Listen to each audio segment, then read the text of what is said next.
Assalamualaikum warahmatullahi wabarakatuh. Kali ini saya sedang berada di salah satu UMKM yang berada di sekitar saya, yaitu Sate Padang Menanti milik Ajo Basri. Di sini saya diberi kesempatan untuk dapat melihat secara langsung aktivitas keseharian yang dilakukan oleh UMKM ini, sekaligus dapat bertanya-tanya langsung kepada pelaku usahanya. Berikut merupakan identitas dari responden yang akan saya wawancarai, yaitu nama responden adalah Bapak Basri. Tempat tanggal lahir Tanjung Karang 1 Januari 1956. Alamat Jalan Kartini Gang Jaka Utama nomor 1 LK1 Tanjung Karang Pusat, Kota Bandar Lampung. Umur 64 tahun, jenis kelamin laki-laki, pendidikan SLTP atau sederajat, jumlah tabungan keluarga yaitu 1, status dalam keluarga yaitu kepala keluarga, dan status usaha merupakan pekerjaan utama. Berikut merupakan aktivitas yang dilakukan oleh Bapak Basri sebelum menuju lapak dagangnya, yaitu menyiapkan sate padang, menyiapkan bumbu untuk sate padang, kemudian menyiapkan ketupat untuk dibawa ke lapak dagangnya. Lokasi lapak dagang dari Sate Padang Menanti milik Ajo Basri terletak di Jalan Kartini, Tanjung Karang Pusat, Kota Bandar Lampung, yaitu di bawah jembatan penyeberangan, dan lokasinya yaitu di seberang dari Bank Danamon. Berikut merupakan persiapan yang dilakukan oleh pedagang dalam pembukaan lapak dagangnya. Assalamualaikum Pak. Waalaikumsalam. Perkenalkan, nama saya Rahmalita Anggraini. Saya dari mahasiswa Politeknik Negeri Lampung. Saya izin mewawancarai Bapak terkait dengan usaha sate padang yang Bapak jalani saat ini ya Pak. Sebelumnya saya ingin bertanya, nama Bapak siapa? Pak Basri. Basri. Iya. Kalau boleh tahu Pak, sejak udah berapa lama Bapak melakukan usaha ini? Udah selama 22 tahun. 22 tahun. Lama juga ya Pak ya? Iya lah. Sebelum berjualan sate padang ini, sebelumnya Bapak melaksanakan usaha apa? Sebelum ini saya kerja di mebel, teluk. Sebelumnya pernah melakukan usaha apa lagi selain berdagang sate padang? Kalau masalah usaha udah semua saya cobain, dagang nasi goreng, dagang apa udah saya usahain semua berdagang. Terakhir ini saya dagang sate padang. Jadi sebelumnya udah pernah dagang apa ya, nasi goreng juga ya Pak? Ya, nasi goreng. Akhirnya sate padang. Ya. Terus dari awal mendirikan usaha ini, apakah sudah di lapak ini? Bagaimana? Dari awal mendirikan usaha ini, apakah sudah di tempat ini? Apakah sebelumnya di tempat yang lain? Oh, sebelumnya saya merintis dulu Pak dari pasar bawah ke atas. Nah sekarang terakhir sih saya berada di Jalan Kartini terakhir. Di Jalan Kartini ini ya.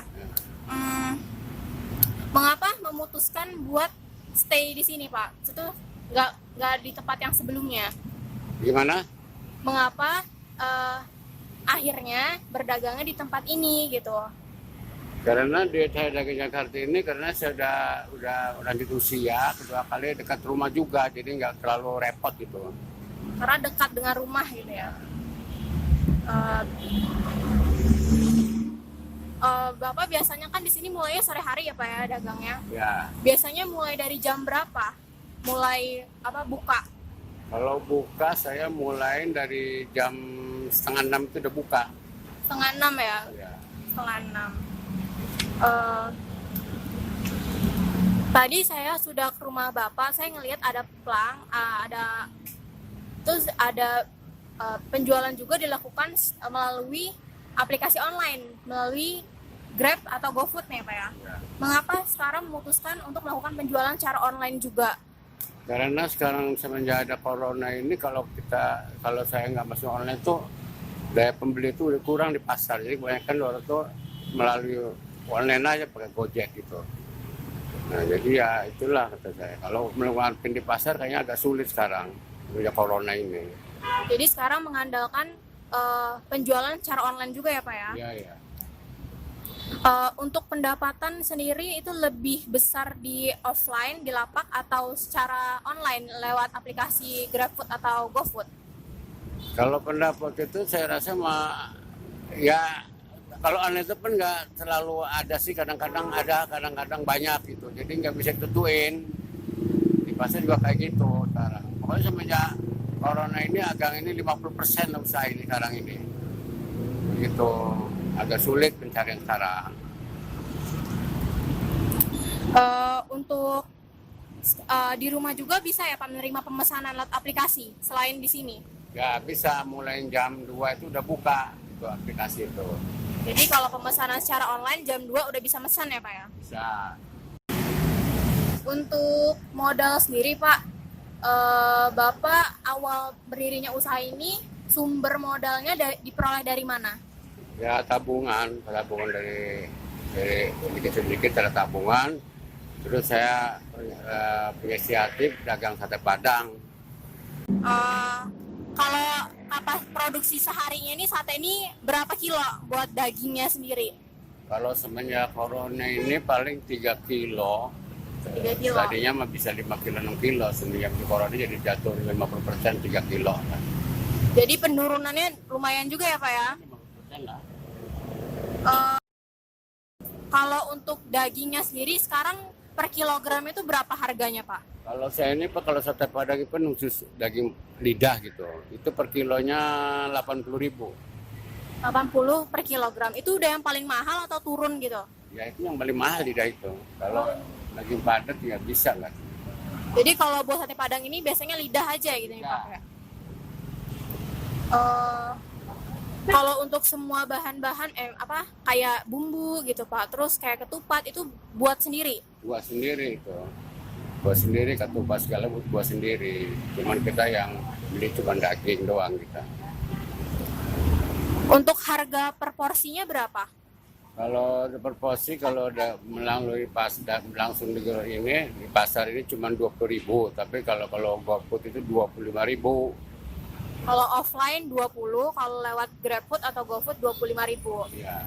Kalau untuk kayak kerupuk kulit itu berapa Pak harganya? Itu 4.000 satu. Kalau penjualannya misalnya orang konsumennya mau beli ketupatnya aja gitu, boleh nggak Pak? Boleh. Berapa itu? Itu saya jual 7.000. Ketupatnya? Ya. Kalau omset per harinya atau pendapatan per harinya itu berapa Pak dalam satu harinya? Berarti ya 400 sekarang, 400, 500 paling tinggi sekarang. Paling rendahnya biasanya berapa? Ya 200. 200. Semenjak corona nih 200 gitu Pak ya, Iya. rata-rata ya? Soalnya semenjak corona ini ya agak sulit daripada nggak dagang, nggak, yang penting berjalan gitu aja gitu. Kalau dengan adanya COVID-19 sekarang ini, pengaruhnya buat usaha sate Padang ini apa Pak?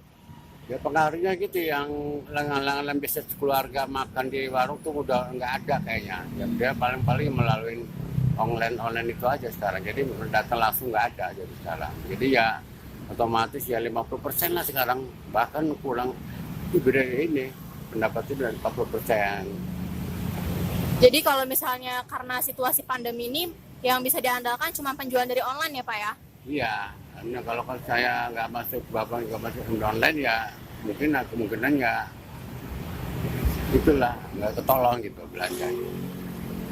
Kalau untuk tenaga kerja atau karyawan sendiri make nggak Pak dalam usaha ini? Oh, kalau sate Padang ya terlalu repot nih, paling ya anak, istri gitu aja. Soalnya nggak begitu repot kayak yang dengan lain-lain sih. Dia praktis mainnya itu. Jadi cuma tenaga kerja keluarga aja ya Pak ya? Iya, iya. Oke, terima kasih ya Pak atas waktunya. Terima kasih banyak. Berikut merupakan proses pelayanan yang diberikan oleh pedagang kepada pembeli. Dan ini merupakan produk jadi dari sate Padang Menanti yang siap untuk dinikmati beserta dengan kerupuk kulit. Jenis produknya adalah sate Padang, bidang usahanya adalah kuliner. Karakteristik usahanya yaitu sesuai dengan kriteria usaha mikro yang ada pada Undang-Undang Nomor 20 Tahun 2008.